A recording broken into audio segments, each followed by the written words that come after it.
নমস্কার। গল্পের আসরে অনন্যা চ্যানেলে আপনাকে স্বাগত জানাই। আশা করি সকলে ভালো আছেন।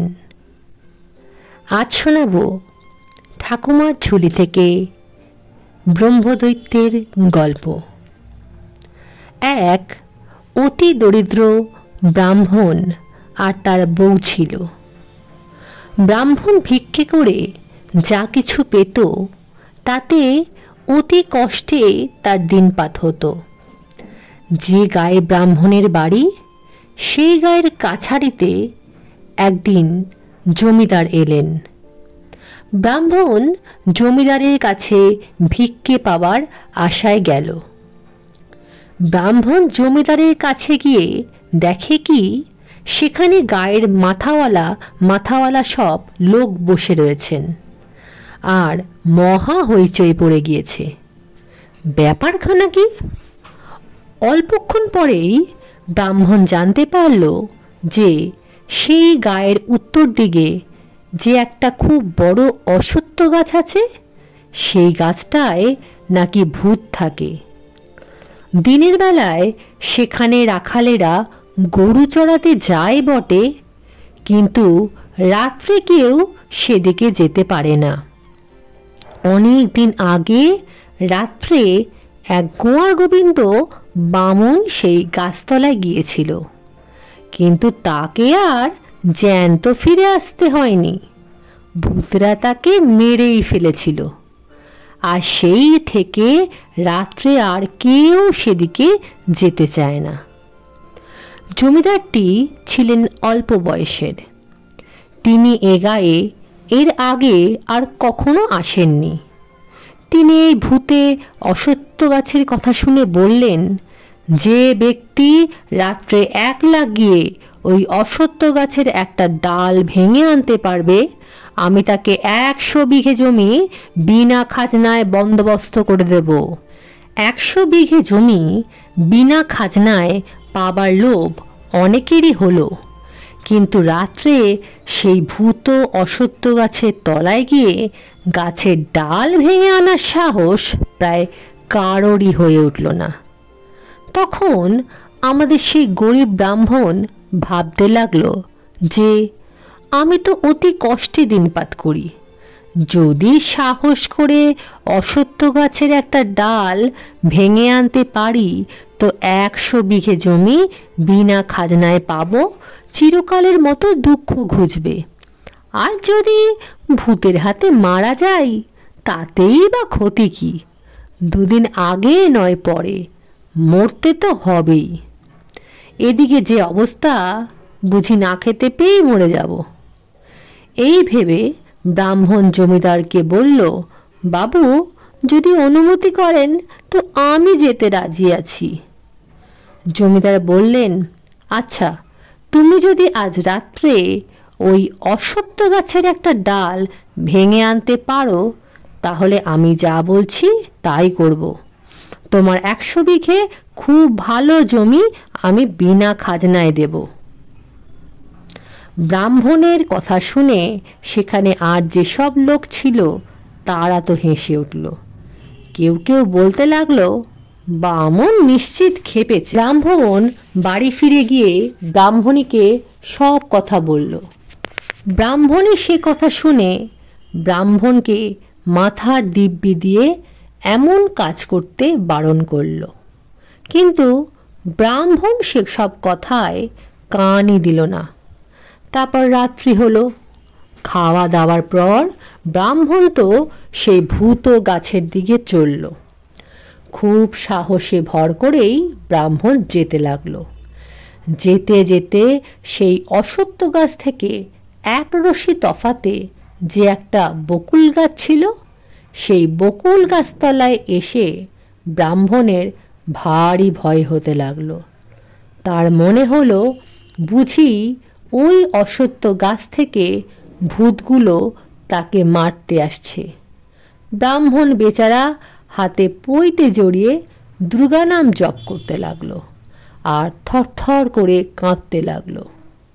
এখন সেই বকুল গাছে এক দয়ালু ব্রহ্মদৈত্য বাস করত। সেই ব্রহ্মদৈত্য অত রাত্রে সেখানে ব্রাহ্মণকে দেখে বললেন, ওহে ব্রাহ্মণ, তুমি কাঁপছ কেন? তুমি কি ভয় পেয়েছ? তোমার মতলবখানা কি বলো দেখি। আমি তোমার সাহায্য করতে ইচ্ছে করি। আমি ব্রহ্মদৈত্য। ব্রাহ্মণ শুনেছিল যে ব্রহ্মদৈত্যরা ভদ্রলোক, লোকের ওপর কোনো অত্যাচার করে না। তাই ব্রাহ্মণ ব্রহ্মদৈত্যকে বলল, আমি অশ্বত্থ গাছ থেকে একটা ডাল নিয়ে যদি আমাদের গায়ের জমিদারের কাছে যেতে পারি তাহলে তিনি আমাকে 100 বিঘে জমি দেবেন। কিন্তু এত রাতে ওই অশ্বত্থ গাছতলায় একলা যেতে আমার সাহসে কুলোচ্ছে না। আপনি যদি আমায় সাহায্য করেন তো বড় ভালো হয়। ব্রহ্মদৈত্য বলল, ব্রাহ্মণ, তোমার কোনো ভয় নেই। তুমি অশ্বত্থ গাছতলায় যাও, আমিও তোমার সঙ্গে সেখানে যাচ্ছি। ব্রাহ্মণ জানত যে ভূতেরা ব্রহ্মদৈত্যকে ভয় করে, মান্যও করে। ব্রহ্মদৈত্যের কথায় সাহস পেয়ে ব্রাহ্মণ অশ্বত্থ গাছতলায় গিয়ে একটা ছোট ডাল কাটবার জন্য যেমনি দায়ের এক কোপ লাগিয়েছে অমনি কোথা থেকে হুড়মুড় দুরদার করে কতগুলো ভূত সেখানে এসে পড়ল। শব্দ শুনেই তো ব্রাহ্মণের আত্মা পুরো শুকিয়ে গেল। ভূতেরা তাকে মেরে ফেলে আর কি। এমন সময় সেই ব্রহ্মদৈত্য সেখানে এসে ভূতেদের বলল, ওহে ভূতেরা, আমার কথা শোনো। এই ব্রাহ্মণ অতি গরিব। এ ব্যক্তি যদি আজ রাতে এই অশ্বত্থ গাছের একটা ডাল কেটে ওর জমিদারকে দেখাতে পারে তাহলে জমিদার ওকে অনেক জমি দেবে, তাতে গরিবের দুঃখ ঘুচবে। তাই আমি তোমাদের বলছি যে তোমরা এই ব্রাহ্মণকে কেউ কিছু বলো না, একে গাছের ডাল কাটতে দাও। তখন ভূতেরা বলল, হুজুর, আপনি যখন ব্রাহ্মণের ওপর সদয় হয়েছেন তখন ওকে আর কেন কষ্ট করে ডাল কাটতে হবে, আমরাই কেটে দিচ্ছি। এই বলে ভূতেরা কতগুলো ডাল কেটে ব্রাহ্মণের হাতে দিল। ব্রাহ্মণ সেগুলি হাতে করে সেই জমিদারের কাছে হাজির হলো। জমিদার তো ব্রাহ্মণের কাণ্ড দেখে আশ্চর্য হয়ে গেল। তারপর দিন কাটা ডালগুলো নিয়ে অনেক লোক সঙ্গে করে জমিদার সেই অশ্বত্থতলায় এলেন। দেখলেন যে ব্রাহ্মণ তাকে যে ডালগুলো দিয়েছে সেগুলো সেই গাছ থেকেই কাটা বটে। তখন জমিদারের আর কোনো সন্দেহ থাকলো না। জমিদার তার কথা মতো 100 বিঘে খুব ভালো জমি ব্রাহ্মণকে বিনা খাজনায় লেখাপড়া করে দিলেন। ব্রাহ্মণ দেখল যে সেই 100 বিঘে জমিতে খুব ভালো ধান হয়েছে। ধানগুলো পেকেছে, 2-1 দিনের মধ্যে না কাটালে নষ্ট হয়ে যেতে পারে। ব্রাহ্মণের মহা ভাবনা হলো, ধান কাটাবার কি উপায় হবে? মজুরকে দেওয়ার পয়সা তো তার নেই। তখন ব্রাহ্মণ বকুলতলায় সেই ব্রহ্মদৈত্যের কাছে গেল। ব্রহ্মদৈত্য বলল, কি হে ব্রাহ্মণ, আবার কেন এসেছ? কি দরকার? ব্রাহ্মণ বলল, দেবতা, আমাকে তো জমিদার 100 বিঘে জমি দিয়েছেন। সেই জমির ধান না কাটলে নষ্ট হয়ে যাবে। আমার তো পয়সা কড়ি নেই যে মজুর খাটাবো, তাই আপনার কাছে এলুম, আপনি উপায় করে দিন। ব্রহ্মদৈত্য বলল, আচ্ছা, তোমার কোনো ভাবনা নেই। তুমি 100 খানা কাস্তে আজ সন্ধ্যের সময় এই গাছতলায় রেখে যেও। আর তোমার বাড়ির কোন জায়গায় ধানের গোলা বেঁধে রাখতে হবে তা ঠিক করে রেখো। সকালে দেখতে পাবে তোমার বাড়িতে ধান গোলাবন্দি হয়ে রয়েছে। ব্রাহ্মণ করল কি, তার পড়শিদের বলে কয়ে 100 খানা কাস্তে জোগাড় করে সন্ধেবেলায় বকুল গাছতলায় রেখে এলো আর নিজের উঠোন খুব ভালো করে গোবর জল দিয়ে নিকিয়ে রাখল। রাত্রে ব্রহ্মদৈত্য তার 100 ভূতকে ডেকে বললেন, ওই দেখো 100 খানা কাস্তে, আজ রাত্রে তোমরা সেই ব্রাহ্মণের 100 বিঘা জমির সমস্ত ধান কেটে মেরে তার বাড়িতে গোলাবন্দি করে দিয়েছো, কোনো কাজ যেন বাকি না থাকে।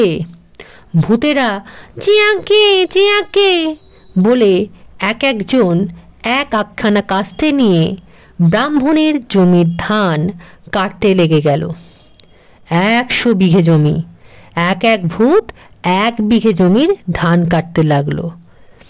একদিনে মানুষ যে কাজ করে, ভূতেরা তার চেয়ে 1000 গুণ বেশি কাজ করতে পারে। দেখতে দেখতে সমস্ত ধান কাটা হয়ে গেল। সেই রাত্রের মধ্যেই ভূতেরা সমস্ত কাটা ধান ঝেড়ে মেরে ব্রাহ্মণের উঠোনে গোলাবন্দি করে রেখে দিল। যখন ভূতেদের কাজ শেষ হলো, তখনও 2 ঘন্টা রাত্রি বাকি ছিল। সকালবেলা উঠে ব্রাহ্মণ দেখল যে সব কাজ ঠিকঠাক হয়ে গিয়েছে।